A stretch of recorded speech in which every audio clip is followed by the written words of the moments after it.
నమస్తే 123 విశాఖ వార్తలకి స్వాగతం. ఈనాటి వార్తా విశేషాలు. గురిగొండ మండలం సోజ్యం కోఆపరేటివ్ బ్యాంక్ చైర్మన్గా సిట్కలి సాంబమూర్తి, అలాగే డైరెక్టర్ రేగబల్లి శివ మీడియాతో మాట్లాడి ఈ సందర్భంగా వారు మాట్లాడుతూ సొసైటీలో 6 కోట్ల రూపాయల నికర నిల్వతో వ్యాపార లాభాలు ప్రారంభిస్తున్నట్టు తెలియజేశారు. మెరుగైన సేవలు అందించడానికి అవకాశం ఉంటుందని చెప్పుకుంటూ ఈరోజు సొసైటీ మరి పదవి స్వీకారం చేయడం జరిగింది. అందులో భాగంగా సొసైటీలో సభ్యులైతే 2659 మంది ఉన్నారు.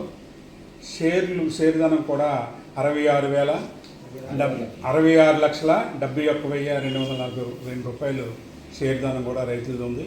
ఇందులో ఫుల్ ఫెడ్జ్లో రైతులు లోన్లు తీసుకోలేదు.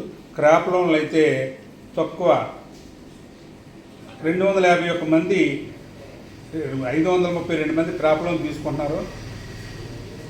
కొంతమంది 68 మంది తీసుకుంటున్నారు. ఎక్కువ మంది సుమారు ఒక 1600 మంది వరకు వీళ్ళు ఇంకా లోన్లు తీసుకోలేదు.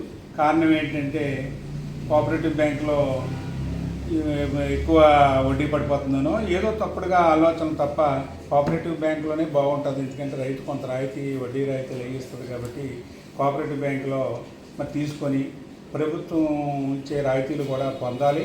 అందరూ తీసుకున్నప్పుడు బ్యాంకు కూడా డెవలప్మెంట్ అవుతుంది. అలాగే రైతులకు కూడా దీని తాలూకా కోఆపరేటివ్ బ్యాంక్ తాలూకుది వాళ్ళకు కూడా కొంత అవగాహన వస్తుంది. గవర్నమెంట్ నుంచి వచ్చే రాయితీలు కూడా పొందే అవకాశం ఉంటుంది. బ్యాంక్ తాలూకు గతంలో మరి బ్యాంక్కి ఒక బిల్డింగు సెక్రటరీ కానీ ప్రెసిడెంట్ కానీ స్టాఫ్ కానీ బిల్డింగ్ ఉండేది. మరి ఆ బిల్డింగ్ సోజ్యాన్ని ఉండేది. ఆ బిల్డింగు మరి శిథిలావస్థ రావడం వల్ల బిల్డింగ్ పాడైపోయింది. తర్వాత గొలగొండ వచ్చిన తర్వాత ట్రెజరీ ఆఫీసులో కోఆపరేటివ్ బిల్డింగ్ పెట్టడం జరిగింది. కోఆపరేటివ్ బిల్డింగ్లో పెట్టిన తర్వాత అది కూడా శిథిలావస్థకు వచ్చేసింది తప్ప పర్మనెంట్గా బ్యాంక్ బిల్డింగ్ లేకపోవడం వల్ల మరి మన మండలానికి పెద్ద సొసైటీ అయ్యింది. సోజ్యం సొసైటీ 22 గ్రామ పంచాయతీలు ఉండి కూడా మన ఈ సొసైటీలో బిల్డింగ్ కట్టుకోకపోవడం అనేది మరి దురదృష్టకరం. ఏంటంటే దానికి స్థలం లేకపోవడం ఒక కారణం.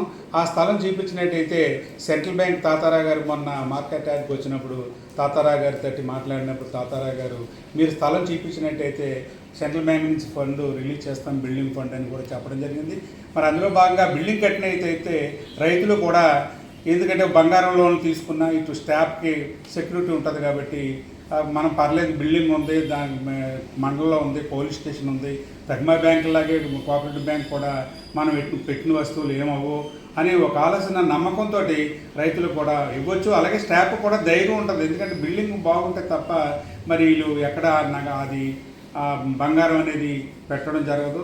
మరి దానివల్ల కొద్దిగా రైతులు వేరే బ్యాంక్కి వెళ్ళిపోతున్నారు. బిల్డింగ్ కట్టి త్వరలోనే మరి అవి కూడా రైతులకు అందుబాటులో తీసుకురావాలని మా కోరిక. అది తీసుకొచ్చి కుటుంబ ప్రభుత్వంలోనూ బిల్డింగ్తో పాటు రైతులకి ఫెర్టిలైజరు, అలాగే పురుగు మందులు గతంలో ఇచ్చేవారు. అలాగా బయటకు వెళ్ళిపోకుండా ఒక ఆఫీసర్లు దానికి ఒక డెమానిస్టర్ సలహా మేరకు ఆ మందులు పిండ్లు వాడతారు కాబట్టి అవి కూడా మన సొసైటీ ద్వారాగా ఇచ్చినట్టయితే రైతులకు మేలు జరుగుతుందని నేను ఆశిస్తూ మరి అవకాశం ఇచ్చిన పత్రికా విలేకరులకు ధన్యవాదాలు తెలుపుకుంటూ సెలవు.